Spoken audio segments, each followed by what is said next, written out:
আপোনাৰ ঘৰতো উইপোকে বাহ লৈছে নেকি? এই উইপোকে আমাক বিভিন্ন ধৰণে ক্ষতি কৰে। কেতিয়াবা আমাৰ কিতাপ থোৱা ঠাইতো বাহ লয়, কেতিয়াবা আমি কাপোৰ থোৱা ঠাইতো বাহ লয়, কেতিয়াবা আমাৰ দৰজা চৌকাঠ আদিতো বাহ লয়। এই উইপোকৰ পৰা পৰিত্ৰাণ পাবলৈ আজি মই আপোনালোকলৈ লৈ আহিছোঁ কেইটামান সৰু সৰু ঘৰুৱা উপায় আৰু লগতে উইপোক মৰা এটা খুব বঢ়িয়া স্প্ৰে। আজি মই আপোনালোকলৈ লৈ আহিছোঁ ৰিকুৱেষ্টৰ খুব বঢ়িয়া এটা ভিডিঅ'। আপোনালোকে বহুতে ৰিকুৱেষ্ট কৰি আছিলে যে উইপোকৰ পৰা পৰিত্ৰাণ পাবলৈ ঘৰুৱা উপায় লাগে আৰু তাৰে কেইটামান ঘৰুৱা উপায় মই আজি আপোনালোকলৈ লৈ আহিছোঁ। নিশ্চয় আপোনালোকে এই উপায়কেইটা অৱলম্বন কৰি আপোনালোকে উইপোকৰ পৰা পৰিত্ৰাণ পাব পাৰিব। হাই ফ্ৰেণ্ডছ, আপোনালোক সকলোকে মোৰ অসমীয়া হাউচৱাইফ চেনেলৰ নতুন এটা ভিডিঅ'ৰ মাজলৈ স্বাগতম জনালোঁ। আশা ৰাখিছোঁ আপোনালোক সকলো ভালে আছে। আজি মই মোৰ এই ভিডিঅ'টোত আপোনালোকলৈ লৈ আহিছোঁ উইপোকৰ পৰা পৰিত্ৰাণ পাবৰ কাৰণে কেইটামান সৰু সৰু ঘৰুৱা উপায়।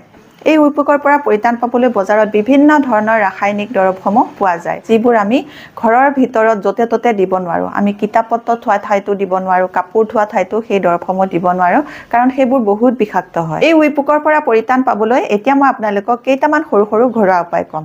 আৰু সেই উপায়কেইটা কোৱাৰ আগতে আপোনালোকলৈ এটা ৰিকুৱেষ্ট আছিলে, আপোনালোকে যদি মোৰ এই ভিডিঅ'টো ভাল পায় ভিডিঅ'টোত এটা লাইক কৰি দিব। আৰু এতিয়ালৈকে যদি মোৰ অসমীয়া হাউচৱাইফ চেনেলটো আপোনালোকে ছাবস্ক্ৰাইব কৰি লোৱাই নাই, তেতিয়াহ'লে সোনকালে ছাবস্ক্ৰাইবো কৰি ল'ব আৰু আপোনালোকে ওচৰতে থকা বেল আইকনটো প্ৰেছ কৰি দিব। তেতিয়া মোৰ আহিবলগীয়া সকলোবোৰ ভিডিঅ' নটিফিকেশ্যন আপোনালোকলৈ সোনকালে যাব আৰু সোনকালে আপোনালোকে মোৰ ভিডিঅ'বোৰ চাবলৈ পাব। এতিয়া জানো আহক উইপোকৰ পৰা পৰিত্ৰাণ পাবলৈ কি কি ঘৰুৱাভাৱে উপায় অৱলম্বন কৰিব পাৰি। এতিয়া মই আপোনালোকক প্ৰথম উপায়টো কৈছোঁ। তাৰ কাৰণে আপোনালোকে অলপ নিমপাত ল'ব। নিমপাতখিনি ভালকৈ শুকুৱাই গুড়া কৰি ল'ব। সেই নিমপাতৰ গুড়াখিনি য'ত য'ত আপোনালোকৰ উই হৈছে, যদি টেবুলত হৈছে, কিতাপত হৈছে, তাত অলপ অলপ ছটিয়াই দিব।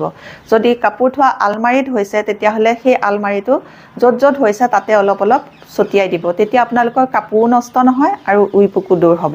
ইয়াৰ পাছত আপোনালোকে 2 নম্বৰতে লং ব্যৱহাৰ কৰিব পাৰে। লং তেলো পোৱা যায় আৰু লঙৰ গুড়া বনাইও আপোনালোকে ব্যৱহাৰ কৰিব পাৰে। যদি লং তেল থাকে তেতিয়াহ'লে উইপোক থকা ঠাইত আপোনালোকে লং তেল অকণমান দি থ'ব, উইপোক নোহোৱা হ'ব। আৰু যদি লং তেল নাথাকে তেতিয়াহ'লে আপোনালোকে লং গুড়া কৰি ল'ব আৰু সেই লঙৰ গুড়া য'ত য'ত উইপোক আছে তাতে আপোনালোকে ছটিয়াই দিব। এইদৰে লং ব্যৱহাৰ কৰিও আপোনালোকে উইপোকৰ পৰা পৰিত্ৰাণ পাব পাৰিব।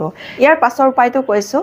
তাৰ কাৰণে আপোনালোকে বৰিক পাউডাৰ ব্যৱহাৰ কৰিব পাৰে, যিটো আমি কেৰম খেলিবলৈ ব্যৱহাৰ কৰোঁ। সেই পাউডাৰটো আপোনালোকে য'ত য'ত উইপোক হৈছে তাতে যদি ছটিয়াই থয়, তেতিয়া সেই ঠাইৰ পৰা উইপোক নোহোৱা হ'ব। এতিয়া মই ইয়াৰ পাছৰ উপায়টো কৈছোঁ। আপোনালোকে উইপোকৰ পৰা পৰিত্ৰাণ পাবলৈ কেৰাচিনো ব্যৱহাৰ কৰিব পাৰে। যদি আপোনালোকৰ দৰজাৰ চৌকাঠ খাইছে উইয়ে, তেতিয়াহ'লে আপোনালোকে তাত অলপ কেৰাচিন যদি দি থয় তেতিয়াহ'লে উইপোক নোহোৱা হ'ব। আৰু কাঠৰ যিকোনো আচবাবত আপোনালোকে যদি কেৰাচিন সানি থয় তেতিয়াহ'লে তাত উইপোক নধৰে।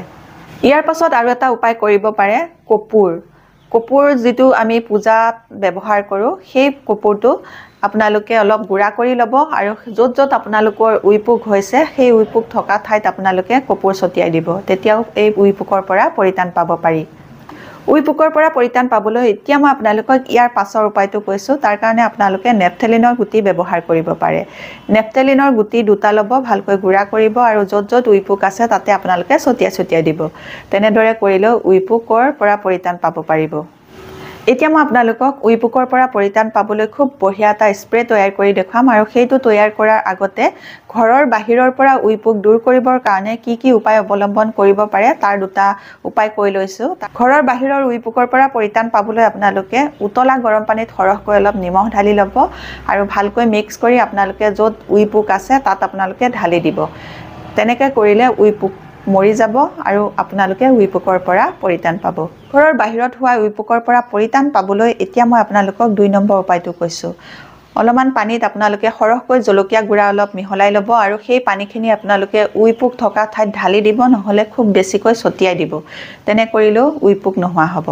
এতিয়া মই আপোনালোকক উইপোকৰ পৰা পৰিত্ৰাণ পাবলৈ খুব বঢ়িয়া এটা স্প্ৰে তৈয়াৰ কৰি দেখুৱাম। গতিকে এই স্প্ৰেটো ব্যৱহাৰ কৰি আপোনালোকে আপোনালোকৰ ঘৰৰ ভিতৰত চুকে কাণে থকা যিবোৰ উইপোক, সেই পোকৰ পৰা পৰিত্ৰাণ পাব পাৰিব। আৰু এই স্প্ৰেটো বনাবলৈ একেবাৰে সহজ। আপোনালোকৰ ঘৰত সহজতে পোৱা কেইবিধমান সাধাৰণ সামগ্ৰীৰে এই স্প্ৰেটো বনাব পাৰিব।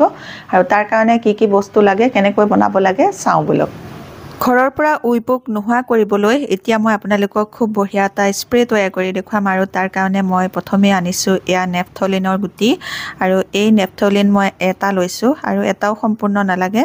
এটা সৰু স্প্ৰে তৈয়াৰ কৰিবলৈ এটাৰ আধা হ'লেই হ'ব মই এনেকৈ সৰু এটুকুৰা লৈছোঁ আৰু বাকী টুকুৰা মই থৈ দিম পিছত আকৌ ব্যৱহাৰ কৰিম আৰু এনেকৈ মই নেফথলিন ব্যৱহাৰ কৰি থাকোঁ ঘৰত উই পোক নোহোৱা কৰিবৰ কাৰণে আজি ভাবিছোঁ আপোনালোককো এই স্প্ৰেটো তৈয়াৰ কৰি দেখুৱাই দিওঁ আৰু এইটো গুড়া কৰি ল'লোঁ আৰু বাকী থকা দুটুকুৰা মই এনেকৈ পেকেটত ভৰাই থৈ দিলোঁ নেফথলিনৰ গুড়াৰ লগত এতিয়া মোক লাগিব নেমু এতিয়া তাৰ কাৰণে মই আনিছোঁ এটা নেমু আৰু এতিয়া মই নেমুটো গোটেইটো ব্যৱহাৰ কৰিম আৰু এটা স্প্ৰে তৈয়াৰ কৰিবলৈ এটা নেমু হ'লে হৈ যায় এটা সৰু স্প্ৰে বটলৰ বাবে এটা নেমুৰ ৰস হ'লে হৈ যাব তাৰ কাৰণে মই প্ৰথমতে নেমুটো কাটি লৈছোঁ আৰু এতিয়া মই নেমুৰ ৰসটো উলিয়াই ল'ম আৰু এতিয়া মই এটা মগ পাতি লৈছোঁ তাতে আধা গিলাচৰ জোখাৰে পানী দিছোঁ আৰু এই পানীখিনিতে মই এতিয়া নেমুৰ ৰসটো প্ৰথমতে উলিয়াই ল'ম কোনো ৰাসায়নিক দৰৱ ব্যৱহাৰ নকৰাকৈ আমাৰ ঘৰতে থকা কেইবিধমান সাধাৰণ বস্তুৰ সহায়ত এটা খুব ভাল স্প্ৰে তৈয়াৰ কৰি আমাৰ ঘৰৰ পৰা আমি উই পোক নোহোৱা কৰিব পাৰোঁ নেমুখিনি চেপি লোৱাৰ পাছত আৰু সেই নেমুখিনি পানীৰ লগত ভালকৈ মিক্স কৰি ল'লোঁ মিক্স কৰি লোৱাৰ পাছতে মই নেফথলিনৰ গুড়াখিনি এইখিনিতে দি এয়া ভালকৈ এনেকৈ মিক্স কৰি লৈছোঁ নেফথলিনৰ গুড়াখিনি মিক্স হওঁতে অকণমান সময় লাগে সেইকাৰণে ভালকৈ মিক্স কৰি ল'ব মিক্স হোৱাৰ পাছত আপোনালোকে ভিনেগাৰ মিক্স কৰিব লাগিব এতিয়া মই ইয়াতে ভিনেগাৰ মিক্স কৰিম 2 চামুচ বা 3 চামুচৰ জোখাৰে আৰু এই ভিনেগাৰটো আপোনালোকে বগা ভিনেগাৰ ল'ব আৰু ক'লা ভিনেগাৰটো নল'ব এতিয়া মই এয়া ভিনেগাৰ 2 চামুচ দিলোঁ দি পেলাই ভালকৈ আকৌ মিক্স কৰি ল'লোঁ ভালকৈ মিক্স কৰিব লাগিব কাৰণ ইয়াত নেফথলিনৰ গুড়াটো খুব সোনকালে মিক্স হৈ নাযায় সেইকাৰণে মিক্স বহুত সময় কৰিব লাগে তেতিয়াহে ভালকৈ মিক্স হৈ যায় ভালকৈ মিক্স হৈ যোৱালে আপোনালোকে মিক্স কৰিয়ে থাকিব ইয়াৰ পাছত মই দিলোঁ আধা চামুচৰ জোখাৰে নিমখখিনিও ভালকৈ মই মিক্স কৰি ল'লোঁ মিক্স কৰি লোৱাৰ পাছত এইটো এটা আনিছোঁ স্প্ৰে বটল এই স্প্ৰে বটলটোতে এতিয়া মই এই দৰৱখিনি ভৰাই ল'ম আপোনালোকৰ ঘৰত যদি এনেকুৱা স্প্ৰে বটল নাই তেতিয়াহ'লে আপোনালোকে হাতেৰেও ছটিয়াই দিব পাৰে